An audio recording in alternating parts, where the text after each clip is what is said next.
series. Let me put my stuff down real quick on my nifty little table here. We are starting the Honor Gen series tonight, guys. This is a series that's going to focus on 4 different generations. We're starting, obviously, with the best for last, Gen Z, and then we're going to work our way back up into the boomers. And we're going to be talking about one key topic. The topic is showing honor. It's a biblical topic. All throughout the Bible, it's a value. But we want to talk about how every generation was raised a little bit differently because they grew up in different times, different circumstances, different world events, different pop culture. And that shaped how they viewed things, how they understood things, how they did things, how they experienced, understood, and showed honor. And the reason we want to talk about this is because many generations misunderstand each other, right? If you didn't grow up in a certain generation, it's harder to really understand why they do things the way they do. And if we can't talk as a church about this, well, we're going to have a lot of confused misunderstandings going on, right? So we're going to clear things up. We're going to start with Gen Z because we can learn from each other. Every generation can learn from each other, not just the younger generations learning from the older generations. So we're starting with Gen Z, and the way we're going to do this series is very different. It's not going to be the way we've done in the past where we have a certain teacher come up and share the message. We're actually going to be doing interview-style learning tonight. So real-life experiences, real people from the real generation are going to be sharing. And so when you see the panels that come up, the student leaders that are teachers are actually born and lived in that generation. So tonight we're going to start with Gen Z, and I want you guys to give a round of applause for our panel, the Gen Z panel, which includes Raya Smith and Jean Sanchez and Rihanna Smith. Welcome, guys. Come on down. Come on down, guys. All right, so I'm going to turn my chair just a little bit. I hope that does not mess up our camera crew. I apologize, but I want to look at my people. Yes. Tonight, are we close enough? Yes. On this nice and you little guys couch? can choose to look at me, or you can choose to look at our beautiful audience tonight, our largely Gen Z audience tonight. And we're going to talk a little bit about you, first and foremost, because all of y'all are Gen Zers. So share a little bit. We can just start with Raya and work our way back. Share a little bit about you, what you remember from your generation, a little bit about your family dynamic, and just go start with that. Sweet. Okay, cool. So I was born in 2002, so I guess kind of a little bit into Gen Z, later than both of these guys. So I have the closest upbringing, I guess, to any of you guys. I remember growing up, and I remember going on YouTube when I was in like the 3rd grade. I remember everyone got social media before me. Instagram was becoming really popular whenever I was like 12. And then Musically, the original TikTok started when I was in 6th grade, if anybody remembers that. Yeah. So I had a Musically account. And then later in life, obviously, I got TikTok and stuff like that. But I say all of that to, I guess, undermine that a lot of my upbringing was surrounded by technology and social media. And a lot of people were getting social media and just starting out these new platforms whenever I was a kid. So they were just getting developed whenever I first jumped on when I was like 12 or 13. But I mean, yeah, that's kind of what I remember about. You were kind of growing up with them. For me, I was born in the 1900s. Yeah, it sounds funny, but actually I heard someone say that, and I was like, the 1900s? Like, am I in a history book? You're old. But no, I was born in 1997, which I think is like the first or second year of Gen Z. So I didn't know that. I thought I was a millennial for my whole life. But okay, that's fine. I like being a Gen Z. But yeah, kind of like Raya, as you know, and you would expect, like technology started booming when I was growing up. For me, growing up, I played a lot of video games. And so I started playing like PlayStation 2, PlayStation 3, PlayStation 4. Now we're on PlayStation 5. And then I remember the iPhones coming out when I was probably like 9. So those were like some big things going on around in my life. And it's because of that, I'm sure you all can relate. Technology has always been really easy to like catch up on with. Same probably with you guys. Yeah, so my family dynamic, since that was your first question, is I was born in a family in North Carolina in 1999. And I have 2 sisters, obviously, and 2 parents. Raya was born in Indiana, which is super cool, I guess. Don't know many people born in Indiana because they mostly stay in Indiana. But that was a fun time growing up, is that we moved a lot, but it made it really fun because we were so reliant on technology. Like when YouTube or other things came out, it was super engaging for us to be able to acclimate into that. I remember when my parents got Twitter for the first time, and I remember when Instagram was born, like when it was literally became a thing, and you were like, what in the world is Instagram? Was different. The icon was different. It was brown. It was brown. It looked wasn't like a Polaroid. pink. And it looked like a camera of sorts, so they kind of upgraded it. But that was super fun for me. I grew up in a family that had a faith base in it. Jean's family had a general faith base, but he didn't come to Christ till he was older.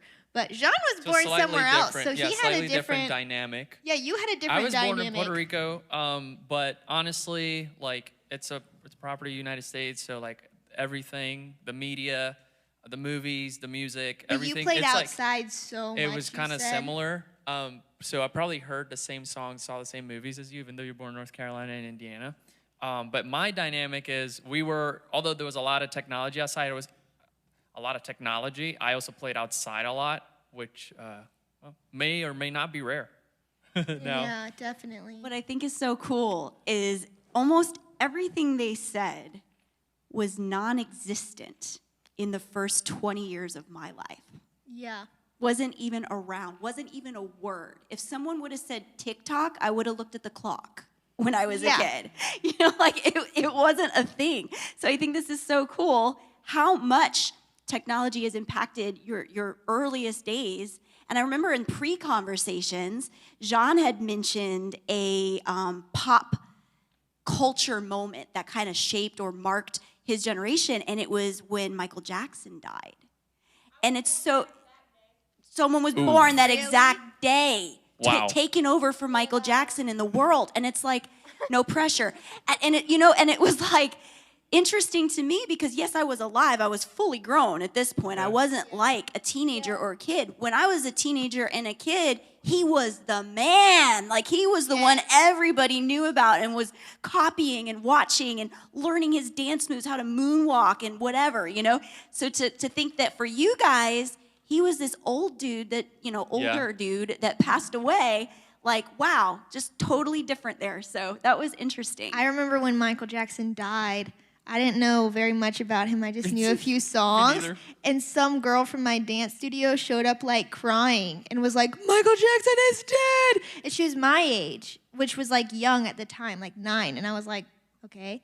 And then every dance we ever did for the next 6 months, the teachers did it to a Michael Jackson song, like in honor of him. But then everyone at the studio was doing it. So it got really old really fast. But I learned his songs. So I guess that was good. So interesting. So we're going to hold some questions. Okay, guys, I see some of you have questions, but we're going to hold those. We're going to get into the meat of tonight. So this was our little intro, kind of just get to know everyone a little bit better. Some of y'all probably knew this already, but if you didn't, now you know. That is such a Gen X phrase, by the way. All Gen X people will know that, and if you're not, you won't know. But we're going to talk a little bit about honor, right? So different generations have different ways of showing honor. And Deuteronomy 32:7 tells us that older generations can show respect to younger generations. Yep, you heard me correct. Older generations can show respect to younger generations by teaching them and passing the torch of faith and life on to them, just to set them up well. And one way that Gen Z can show honor to other generations is to learn or to lean into what is being taught, right? If older generations are going to show a younger generation honor by teaching them, then the reciprocal way of showing honor for the younger generation is to lean into that teaching, to really pay attention to it. So I'm going to read to you Deuteronomy 32:7, because I don't want you to just take my word for it, right? Deuteronomy 32:7 says, remember the days of old. Consider the generations long past. Ask your father, and he will tell you. Your elders, and they will explain to you. right?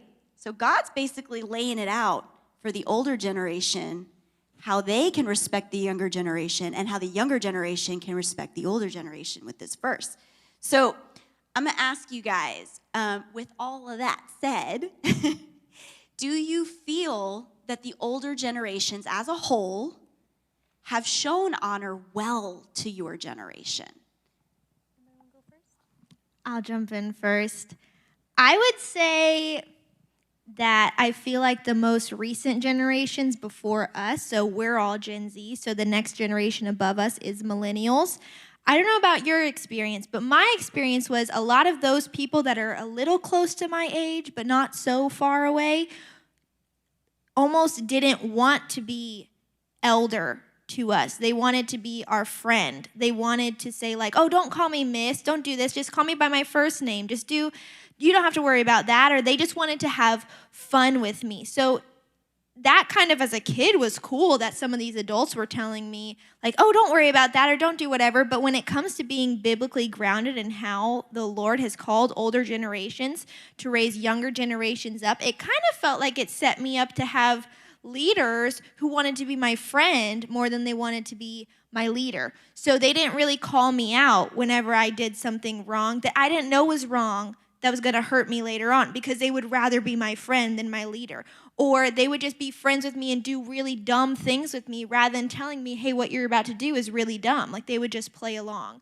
So I feel like some of the most recently older generations that I have encountered have been more on the side of like, oh, I don't want to like come across as rude or strict or other things, so I just won't say anything. I just won't do anything. But the people that did, especially the leaders that raised me up in the church here, when they did tell me, like they would support me, they never made me feel like dumb or anything like that. Of what you're gonna do is dumb, but you're dumb. They didn't make me feel that. They separated my identity from the action, but they let me know like, hey, that's probably not the best idea. Or hey, have you ever thought of this? Or hey, you shouldn't do that. And just actually having someone tell me what not to do rather than just assuming they didn't want to hurt my feelings was really impactful, because it helped me become a wiser person. It helped me realize something I didn't know beforehand.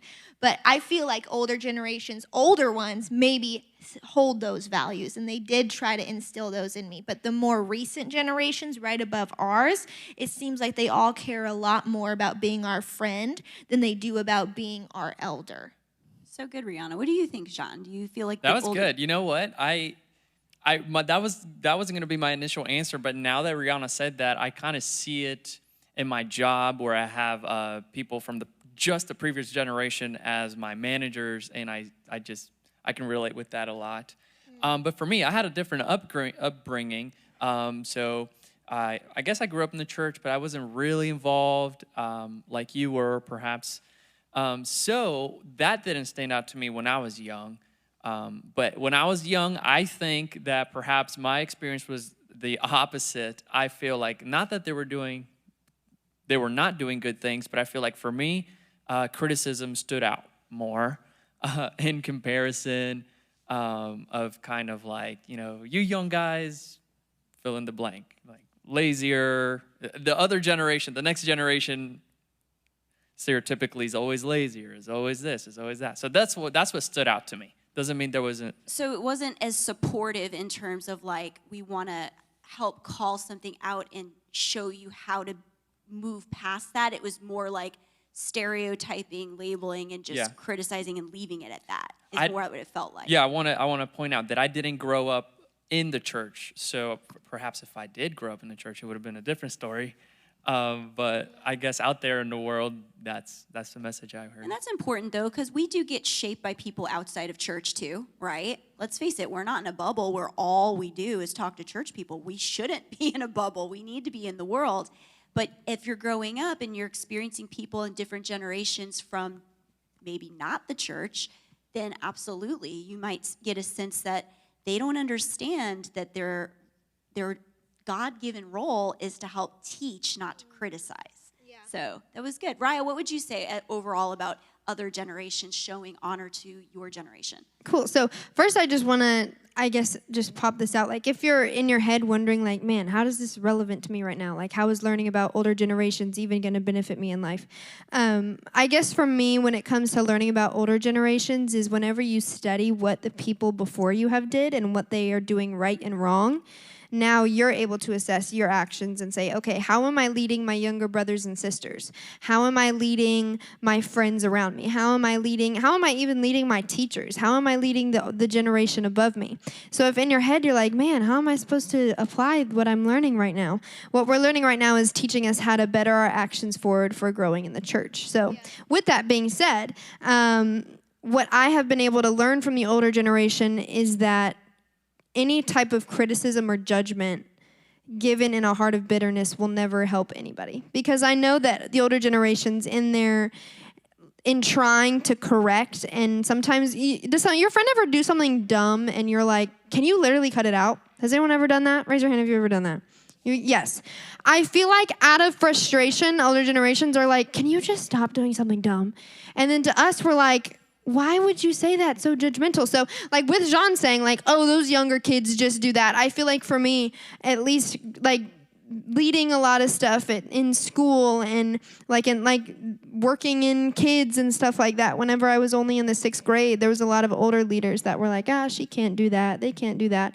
And so I think it's just interesting to learn from them and say, okay, how can I empower the people beneath me? How can I lift them up? Because the older generations to me have just been kind of like, they're young, they can't do that. They're kind of like what Jean was saying. They're lazy, they're this, they're that. So I don't know. Kind of underestimating what you guys are capable of.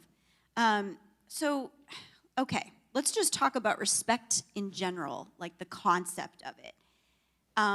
What did it mean? What do you guys think for Gen Z? And again, you're not like the experts, but you are real life Gen Zers, so their opinions count here.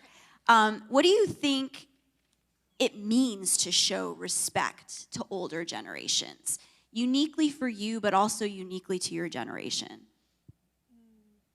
That they've lived life before, and that what they're saying, you might be like, in my head, so many times people would give me advice, and my sisters would give me advice. And I'd be like, they're just not in my situation. Like, they just don't know me. They just don't know that this guy is actually great for me. They just don't know that these friends are actually great for me. Like, they just don't know. They just don't know.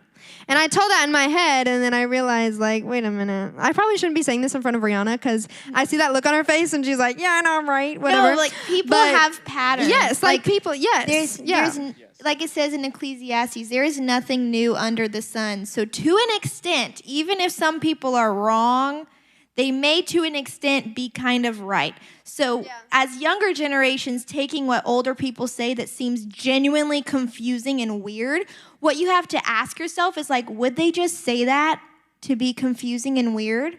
Or did they think they had a point?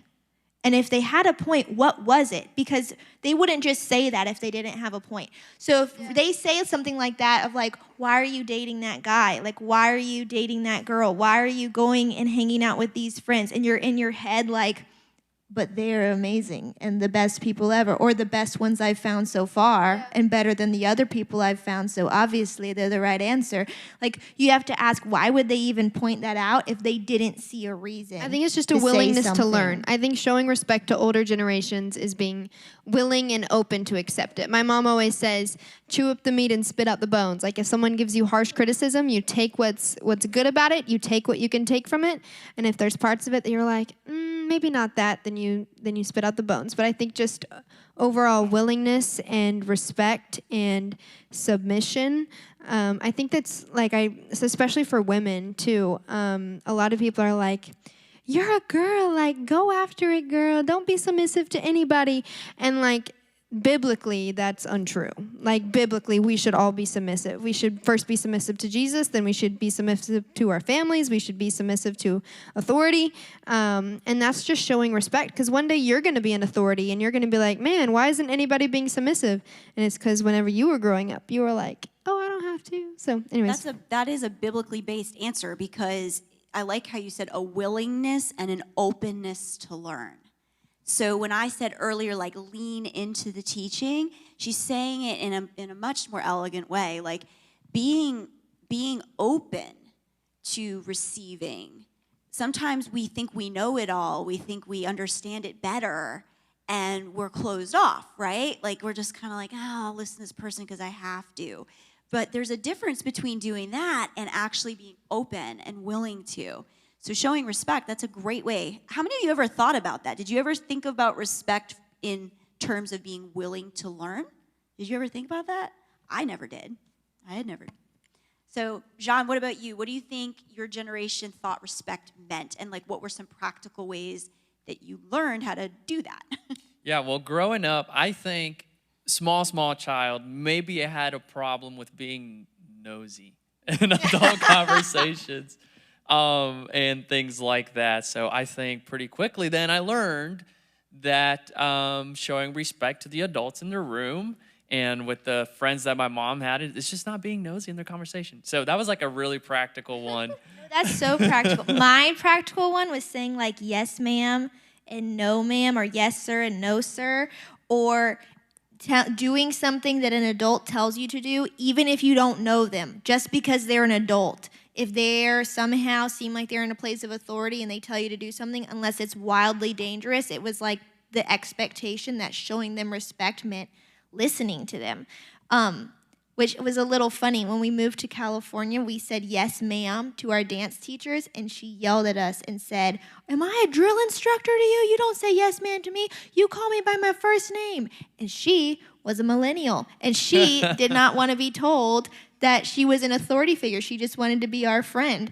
But growing up, I thought that I was showing respect, but not everyone sees it as that. But practically, that's how I showed it as a kid. That's good. And, you know, we're going to have Gen Y or millennial generation as the next panel. We're going to have Miss Elizabeth on that panel. She might be able to give us some insight as to why that would not be respectful in her generation to be called by Ms. or Mr. So it is not to say that it is right or wrong, just that, again, each generation gets shaped differently by the circumstances of what they lived through and also how they were treated by the previous generation. So, all right, we're going to move on to some more scripture and some more questions. All right, so Colossians 3:21 and Ephesians 6:4 tell us that one way the older generations can show respect to younger generations is in the way they choose to parent, right?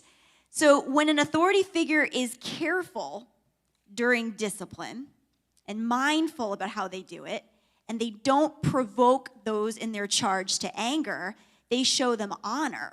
And in turn, they show God honor. So I'm going to read you those because you're probably going, what? My parents make me mad all the time. Like, how is that? God says not to do that? Well, let's read what he says. All right, so I'm going to read to you Colossians 3:21. It says, fathers, and this can apply to mothers, fathers, do not embitter your children, or they will become discouraged. Have any of you guys ever felt discouraged because of discipline you got from a parent at one point in time? I know I have. Good, brave people. Okay, doesn't mean your parent's bad, just means you're being honest, right? All right, and then we're going to read Ephesians 6:4. And this one says, and I did not turn to the right place. Here we go.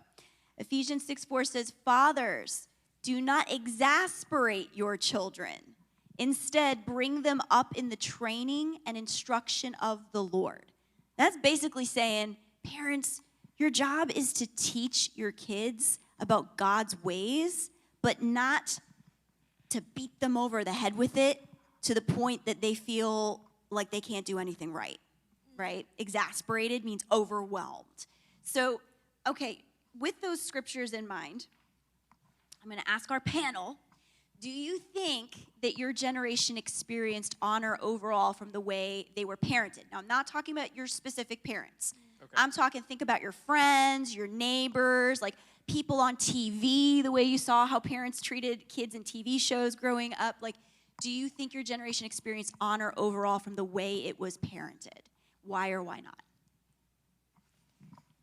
Oh, that's hard. You have a good one, right? I feel like iPad kids just aren't it. Like, I feel like parents saw that there was a good distraction with media and was like, oh, yeah, I'll just give it to my kids. So I feel like that wasn't a sense of honor in that they were just like, all right, I'm just going to let, like, I mean, my main answer to this is that a lot of parents are, I mean, and because they didn't have media, but they were very unaware about social media. Like, my parents were really unaware about a lot of stuff that happened in social media until they were educated and they realized, like, oh, wow, I'm showing honor to you by protecting you and restricting you from a lot of the stuff. And I know a lot of people that are the same, that, you know, like the older generation just didn't know what was out there in the free internet. They don't know what was there on social media. And then you just kind of let your kids roam free on the web, and, you know, and in so many ways that can cause like idolization of self. Like, a lot of people just got obsessed with their public image. A lot of people just got addicted to media. And so I think that was an area where honor wasn't shown, it wasn't shown in protection or guidance or a willingness to learn about what am I allowing my kid to have full reign to. So And that's good, because we don't want to, in sharing these really valid answers, like, we don't want to make any generation feel vilified, right? Because it wasn't like the previous generations didn't protect you because they didn't care. It was out of ignorance. They didn't have that technology in their generation. They had very little experience with it, so they just didn't know. But that still doesn't mean that it didn't affect Gen Z exactly the way Raya is talking about. So the honor wasn't quite there, even though it wasn't dishonoring you intentionally. It still was happening. So what would you guys say about that? I was going to say, I mean, I relate a lot with that, but to be honest, it seems like a really hard challenge to raise your kids in like an environment that's just every year there's something new that, you know, it took a couple months to develop this new technology, where back in the day things were just moving much slower. You can catch up. So I give it to those parents. I myself have little siblings as well, and I don't even know. Although I'm suffering, I don't even know what the solution is of that. So it's a good point, Raya. But Wow. Okay, well, I wanted to jump on what Anna said about the verses about don't provoke your children to anger, or don't exasperate your children to the point where they feel like they can't do anything right. I feel like in this generation, I've noticed a lot of parents of friends of mine, like as a kid, that had what were called helicopter parents or lawnmower parents. I don't know if you've heard of those terms. Have you ever heard of a helicopter parent where someone's like, oh no, he's got a helicopter mom? So a helicopter mom is someone who just like is constantly following their kid and making sure that like they're in a bubble and they never ever encounter anything mildly negative in their life.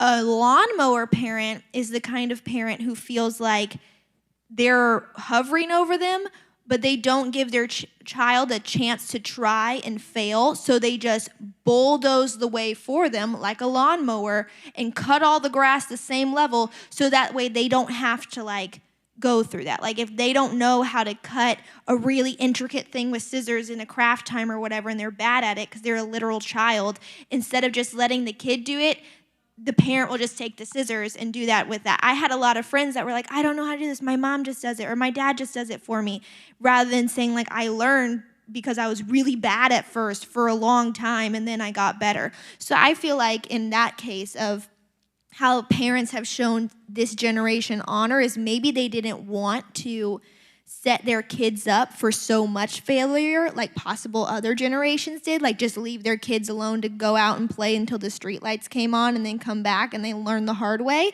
So instead they went before and did everything for their kids, but in doing so, a lot of people my age that were either in college or beyond have an extreme fear of failure because they have never been allowed, even as a kid, to do something wrong and know that it's okay. Like it's not the end of the world.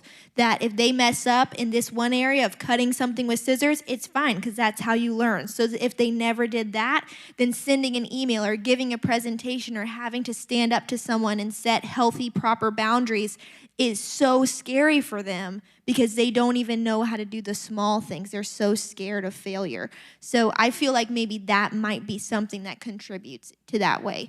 That's very, very insightful.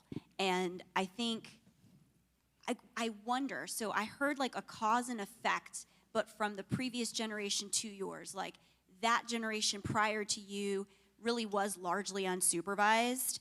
And so they did have to make a lot of mistakes all on their own and figure stuff out. And not that it's bad to do that, it's not, but it was like the pendulum was swung so far to the do-it-yourself with no support that they almost overcompensated for that with their children in your generation by saying, we're going to make sure that they have more support than they would know what to do with. In fact, forget support. Let's just do it for them. Yeah, I think it was done out of love, honestly, Yeah. of wanting them to not have the Yeah. childhood that they had. Yeah. But in doing so, they set their child up to not have a sense of ownership. Right. Yeah. Right.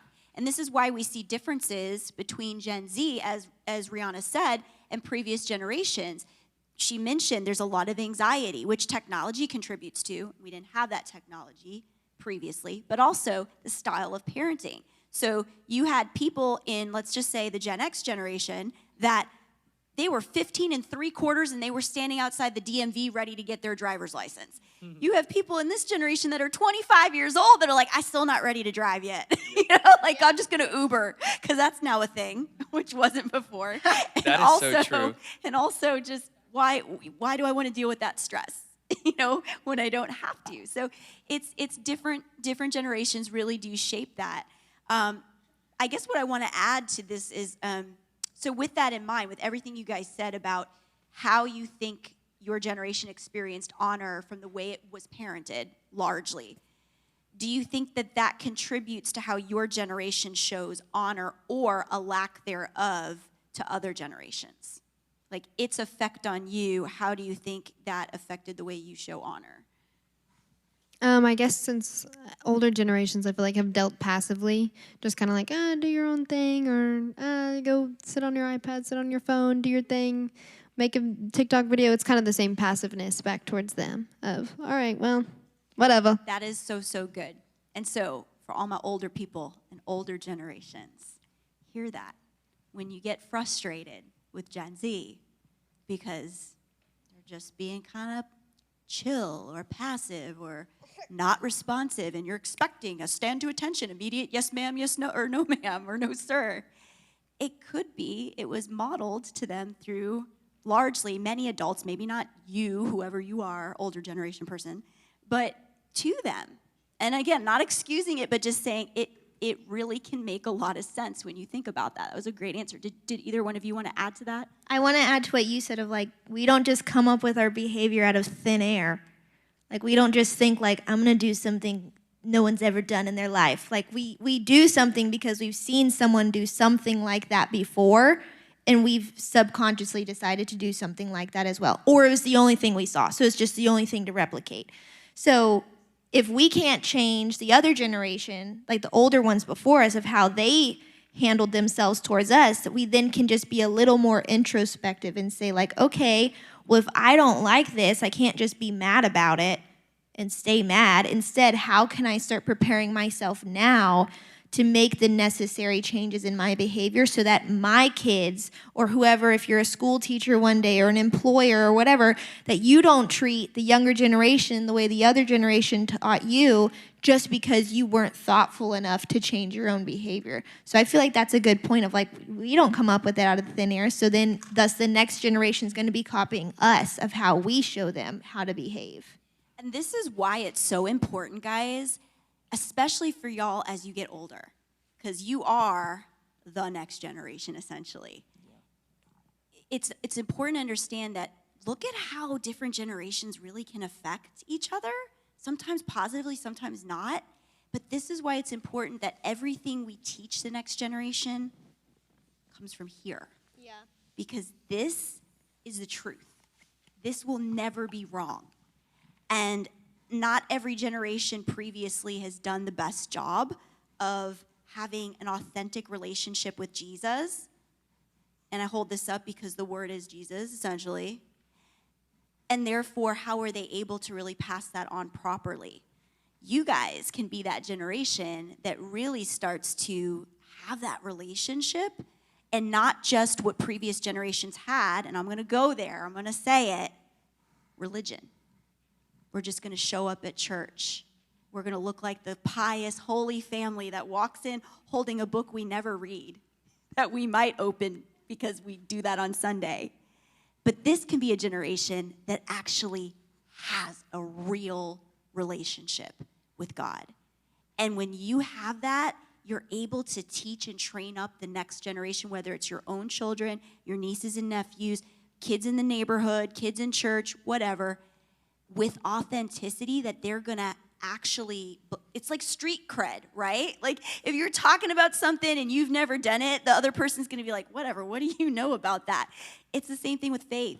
Younger generations, my generation, we looked up to our parents and we saw them go to church, but we didn't really always see them know God. And that had an effect on us. And unfortunately, it was a bad effect, which is why a lot of your generation hasn't even been in a church, hasn't even set foot or ever seen one of these, you know? How many of y'all have friends that have never been to church? Wow. Wow, guys. It is an overwhelming, like more than half of y'all. In my generation, maybe 3 of us would have raised our hands that we knew someone that had never been to church because we had all been. But again, going to church doesn't mean you know Jesus. So let's move on. Okay, guys, these are great questions or great answers. So, all right, this is kind of a fun one. A lot of the scriptures in the Bible tell us that there is wisdom in older generations, right? And because of that, we respect them. Have you seen older generations collectively as wise? Or do you just see like small subsections of them as wise? And which generation do you see as the wisest? I can go. You sure? I have an answer. I think the What is sound that? had an answer. Bruh. Okay. Yeah, go ahead if better you say go. it the right one An now. angry Gen Xer. Yeah. That's funny. Yeah, so wisdom is just applied knowledge or knowing how to apply knowledge. And so I feel like other generations have been wise, but they also just don't have knowledge about what it's like to live in Gen Z and what it's like to live in a culture like this. And so, I mean, yes, but also you can expect them to be completely wise if they don't have complete knowledge about it. So, yes, but no. And I think a lot of times we really don't like our teachers because we don't see them as wise.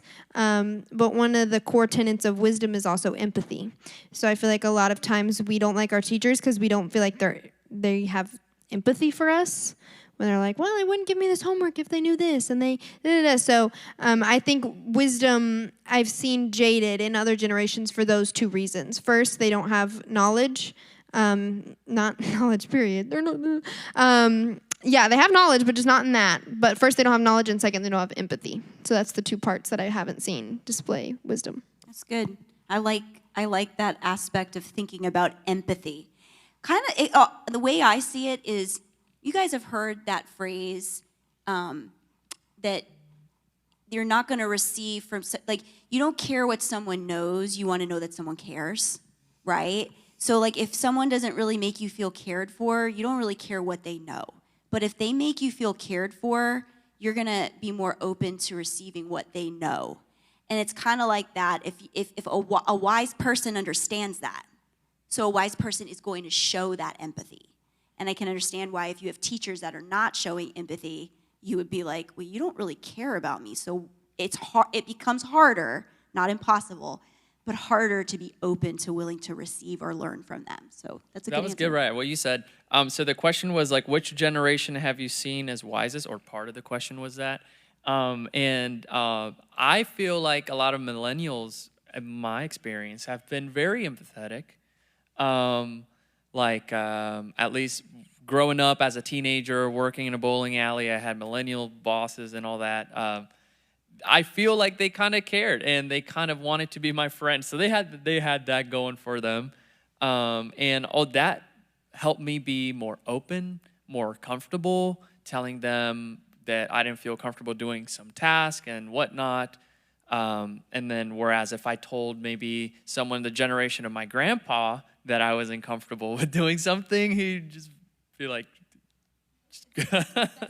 Specify what generation your grandpa would be. My grandpa would probably be Gen X. perhaps No, his The grandpa's one young. Yeah, my grandpa's young. Maybe Gen X. Yeah. Or even Boomer.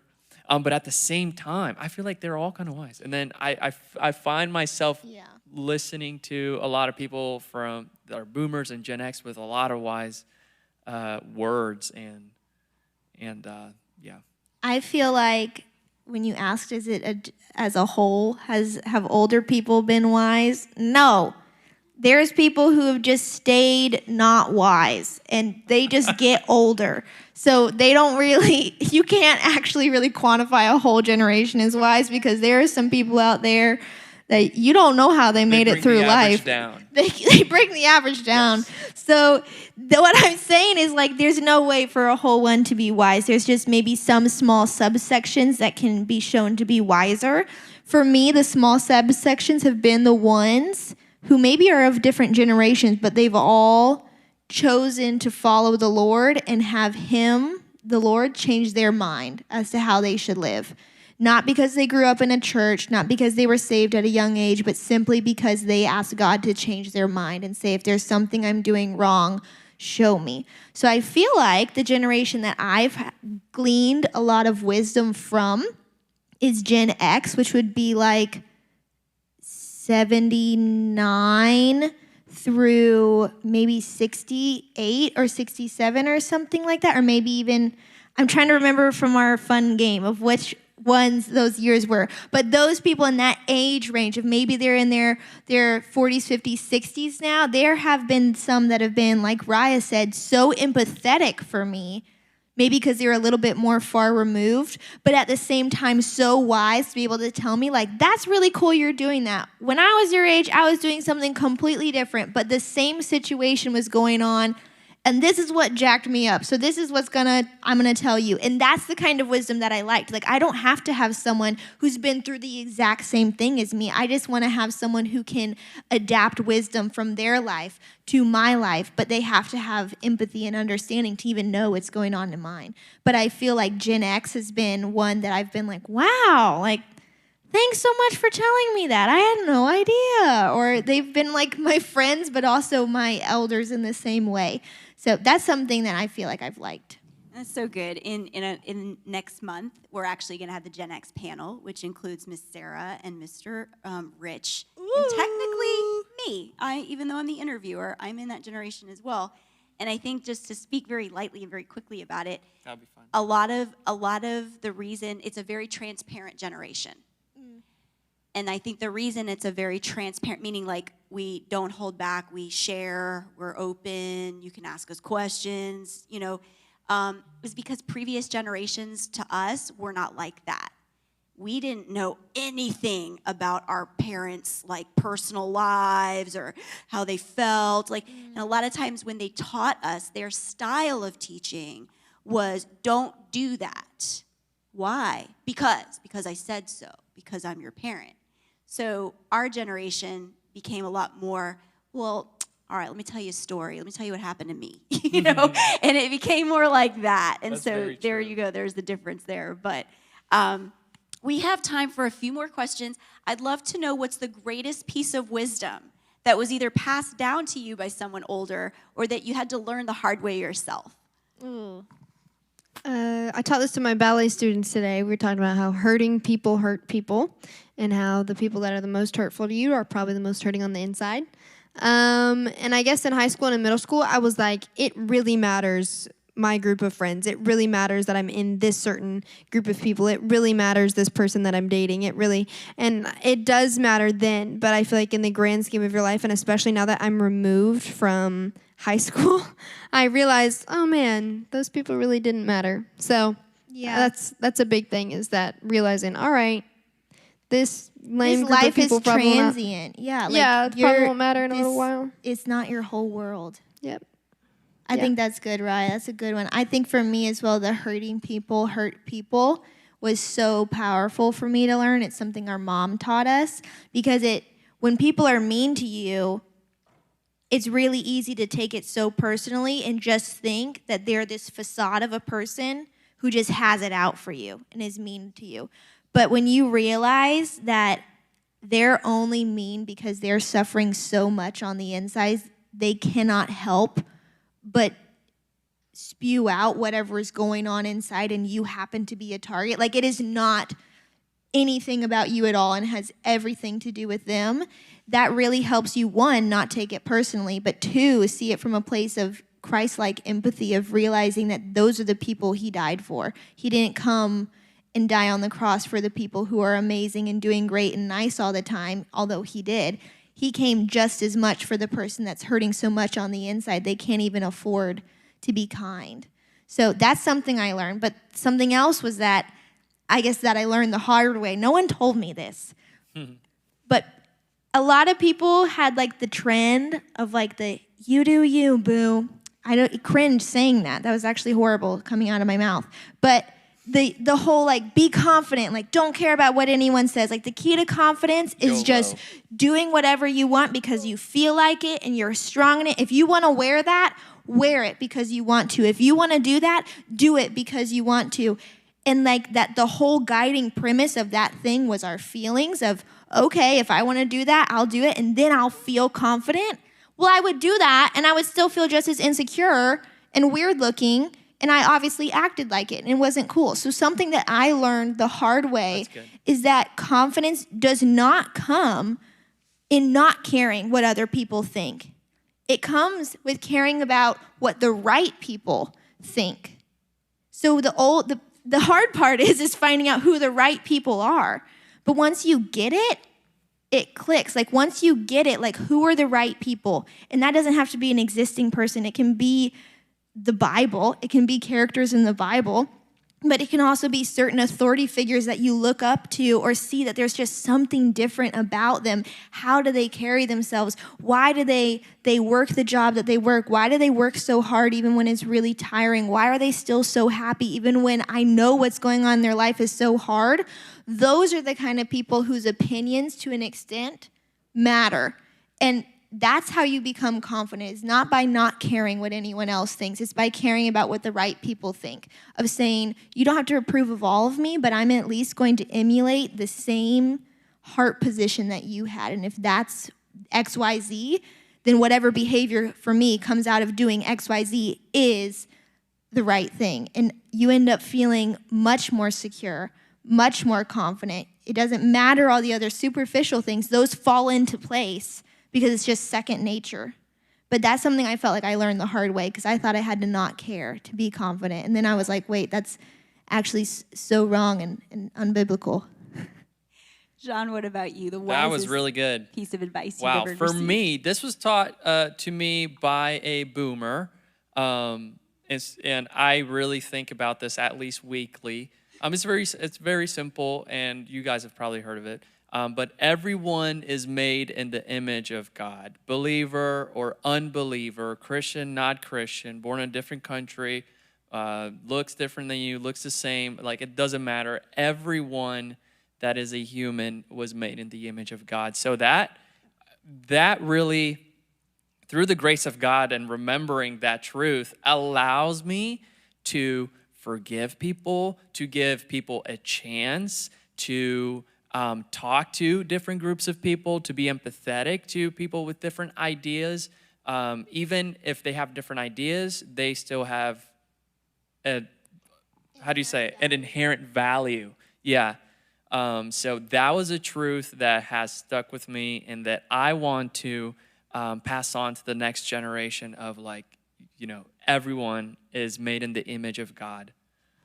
That is so huge because arguments are for sport now, especially on a social media or especially TikTok, where the comment sections of each post are just so polarized. And it's so easy for us to argue with people that have different political views, religious views, views on gender, views on relationships, views on values, life values. It is so easy to just start arguments and get super mad at people that are unbelievers, at least, and being like, man, why do they think that? Why does this person, And so I think that is so crucial moving forward as a generation that is going to hedge conversations for the gospel. And if we're going to share the gospel efficiently, we need to understand that the people we're talking to, we're not talking to ideas, we're talking to people.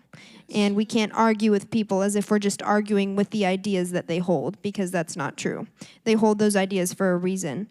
and we need to be sensitive to that. You don't just show respect to the people that think like you, pretty much. Oh, that's a big So one. good. That's a big one. Well, you guys, that's about it for our first Honor Gen message tonight by our Gen Z panel. Yeah, get up for them. Thank you guys so much. You may have a seat. And I'm going to share a couple of quick highlights with you before we move into mentor huddles, all right? If you're here for the first time, we're glad you're here. Thank you for joining us. There's a few of you. Mentor huddles are basically a time where you get to go with just a few other students and one student leader. And you get to spread out around the church and just talk about your life, your day, what things are troubling you, concerning you, or things that you're excited about, you're into, you want to celebrate.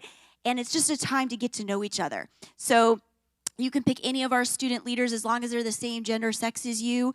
And again, we try to limit like 4 students per student leader.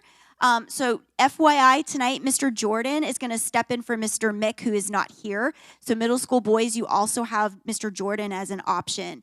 But before we do mentor huddles, next week, what is next week, y'all? Yes! And what that means is hopefully y'all are going to have some fun.